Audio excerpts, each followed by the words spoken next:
Buenos días, estimados docentes. En esta oportunidad trabajaremos la evaluación como una estrategia para fortalecer y hacer seguimiento al proceso de aprendizaje. Bienvenidos. Nuestro objetivo general será orientar prácticas pedagógicas fundamentadas en la evaluación como proceso formativo, flexible y acorde con las metodologías remotas en alternancia o presencial.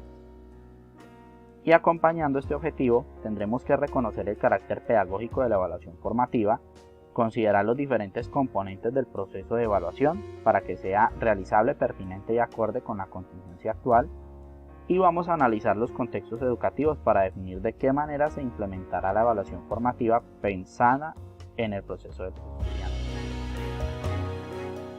Pues bien, si queremos evaluar a nuestros estudiantes debemos autoevaluarnos con las siguientes preguntas y reflexionar si la mayoría de estas son afirmativas o negativas. En caso de ser afirmativa la mayoría de ellas, tendremos mayor oportunidad de realizar un buen ejercicio de evaluación formativa con nuestros estudiantes. Es de suma importancia resaltar el proceso que hemos realizado durante el año escolar e identificar a partir de los pasos que se han dado cómo hemos avanzado de acuerdo con la situación educativa actual. Para este ciclo, que es el número 3, vamos a tener la evaluación como estrategia para fortalecer y hacer seguimiento. Pues bien, debemos tener presente que la evaluación se ha visto dinamizada por dos acciones fundamentales, que es flexibilizar y es motivar, y tener en cuenta lo que está derivando de ellas actualmente, como lo son el costo emocional, el uso de herramientas, el aprendizaje independiente, la equidad, las expectativas y los objetivos integradores. Lo mencionado permite abordar un sinfín de situaciones que han obligado a las instituciones educativas a redireccionar algunos aspectos del CIE, como el plan de contingencia ante la pandemia en la educación actual. Recordemos que la evaluación como proceso nos permite tener una visión de la integralidad del ser, nos permite organizar planes y programas en los establecimientos educativos, teniendo en cuenta las características individuales de los estudiantes, lo cual va a permitir flexibilizar el currículo. Y finalmente, permite ser sistémica porque parte de los objetivos, las metas y los aprendizajes para organizar ese proceso de enseñanza-aprendizaje que desarrollamos en nuestras instituciones. Dentro de esta evaluación como proceso, debemos recordar también que los propósitos fundamentales de la evaluación son revisar el estado de los aprendizajes de los estudiantes para identificar sus debilidades y sus fortalezas. Debemos tener en cuenta también el propósito de proponer metodologías de seguimiento a partir de los hallazgos que se realizaron. Luego de esto, establecer unos criterios para la construcción de planes de apoyo, planes de mejoramiento y planes de seguimiento. Y finalmente, hacer una retroalimentación para que logremos que estos propósitos sean cíclicos. Pues bien, vamos a trabajar las fases de la evaluación. Y en este aspecto es muy importante recordar que la evaluación siempre va a girar en torno al estudiante, en torno a nuestros estudiantes. Entonces, como primer fase tenemos la definición de objetivos de aprendizaje. Como segunda fase tenemos establecer criterios de evaluación. La tercera fase tiene que ver con la definición y construcción de instrumentos. La cuarta fase desarrolla estrategias pedagógicas. La quinta fase es la aplicación y recolección de evidencias y finalmente la sexta fase corresponde a la toma de decisiones. Vamos a profundizar un poco en ellas. Dentro de la definición de objetivos se alude al comportamiento que esperamos que tenga el estudiante una vez se implementen las estrategias pedagógicas que hemos diseñado. Así pues, hablamos de desarrollar habilidades y aptitudes de los estudiantes, también hablamos de adquirir información y desarrollar nuevos conceptos y finalmente los cambios de hábitos, la cimentación de puntos de vista y las acciones o actitudes relacionadas con valores. Esto contribuye a lograr una evaluación formativa. Y a continuación vamos a ver los ejemplos de objetivos de aprendizaje. Un objetivo de aprendizaje responde a la pregunta ¿qué queremos alcanzar?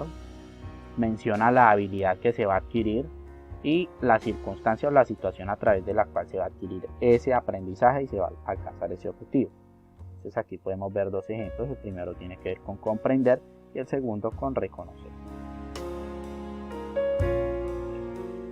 En la segunda fase, para establecer criterios de evaluación, es importante tener en cuenta qué es lo que se necesita.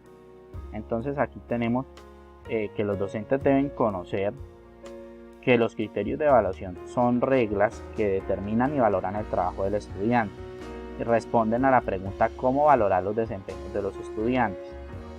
Responde también a la pregunta, o mejor dicho, ¿para qué me sirve? Pues sirve para que sean punto de referencia y den claridad en la valoración de evidencias de los desempeños, con equidad y transparencia. Y finalmente, ¿qué requieren estos criterios de evaluación? Establecer qué evidencias de aprendizaje puedo valorar. Vamos a ver un ejemplo muy corto sobre un criterio de evaluación. Entonces aquí podemos encontrar que en la parte izquierda de la pantalla encontramos un estándar básico de competencia y a su lado, a la parte derecha, encontramos un criterio de evaluación. Entonces me dice que el estudiante comprende el significado de bidimensional y tridimensional en la construcción de cuerpos geométricos. ¿A partir de qué? Eso ya lo define la institución educativa. ¿A partir de qué elementos, de qué situaciones, de qué estrategias se va a alcanzar ese criterio y por lo tanto se va a cumplir con el estándar básico de competencia? Recordemos que esto lo tenemos referenciado con el documento 9, que son los estándares básicos de competencias, y el documento 11, que es el decreto 1290, que actualmente está enmarcado en el decreto ley 1075 del año 2015. Pasamos ahora a la definición de instrumentos. Entonces, dentro de esos instrumentos para evaluar podemos encontrar instrumentos de observación, podemos encontrar instrumentos de desempeño y finalmente instrumentos para analizar el desempeño y para llevar un seguimiento.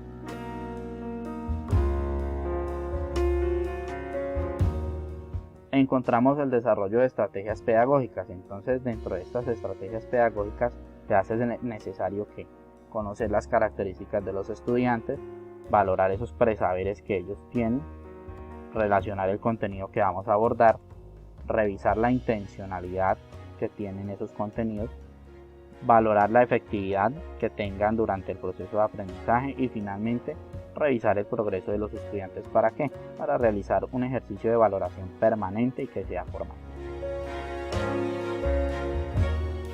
Ahora vamos a hablar de la recolección de evidencias, y en esta fase pues vamos a tener tres tipos de evidencias, como lo son las de actuación, que son las que permiten identificar qué puede hacer el estudiante.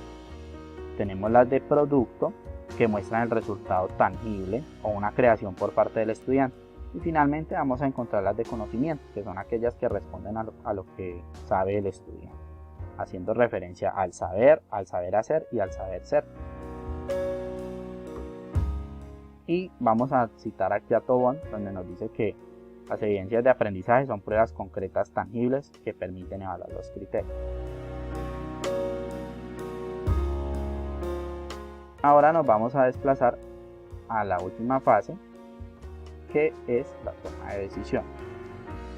Entonces, dentro de la toma de decisiones vamos a encontrar que atiende a la flexibilidad curricular que se ha venido trabajando desde los inicios de la pandemia, pero que pues, de no ser tenida en cuenta, pues estaríamos trabajando de una manera en contravía. Entonces es importante resaltar esta flexibilidad curricular. Esta flexibilidad curricular desde la evaluación permite dar una retroalimentación, nos permite tomar evidencias del proceso formativo y finalmente pues entonces está comprendida por lo que aprendió el estudiante, por lo que le falta aprender y lo que aprende.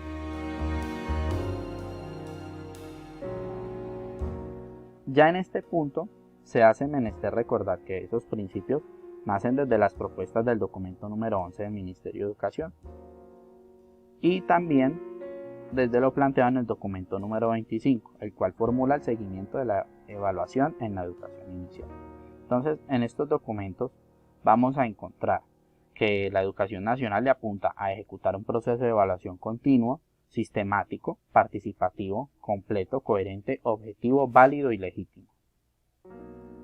Ahora bien, tenemos algunas estrategias que nos llevan al fortalecimiento y al seguimiento del aprendizaje, tales como comprender el interés de los estudiantes, reducir las actividades y optimizar el tiempo de las mismas, que estas actividades sean diferenciadas y variadas, que fomenten actividades conjuntas de crear, de construir, actividades compartidas tales como la lectura, la construcción de material o de herramientas de ellos y experimentos, aprovechar los espacios y actividades para el aprendizaje.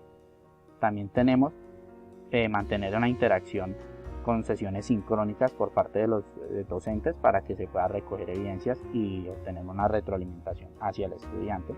Mantener un horario establecido, asignar periodos de estudio, periodos de tiempo y que la disponibilidad del docente sea indispensable. Tendremos la compartir experiencias de los estudiantes con sus demás compañeros, con su grupo, y permitir la retroalimentación. Acompañar mediante mensajes, llamadas y optimizar los recursos e instrumentos de evaluación. Así pues, querido docente, lo invitamos a reflexionar sobre sus guías de aprendizaje o sobre su planeación. En los objetivos de aprendizaje, ¿se cumplió? En los criterios de evaluación, ¿nos permitieron evaluar? En los instrumentos de evaluación que utilizamos, ¿permitieron recoger esa información relevante? En las estrategias pedagógicas, ¿sirvieron? ¿Fueron efectivas? En las evidencias, ¿qué tipo de evidencias podemos obtener? Y a partir de esta reflexión, pues vamos a empezar a tomar decisiones, mis profes. A continuación, los invito a reflexionar y a responder también la pregunta de salida por el medio que su tutor disponga, sea Google Forms o sea de manera sincrónica. Entonces, a responder la pregunta: ¿qué acciones se podrían implementar para poner en práctica la evaluación enfocada en los procesos de aprendizaje y no en la calificación? No se trata de asignar notas o de calificar un trabajo o una evaluación escrita, mis profes. ¿Acaso esto forma o da cuenta de las competencias de los estudiantes? Se trata de mejorar y de acompañar el proceso. Entonces, les agradezco mucho su atención. Desde el programa Todos Aprender, esperamos seguir dinamizando y contribuyendo en su proceso de evaluación de los estudiantes. Muchas gracias y feliz día para todos.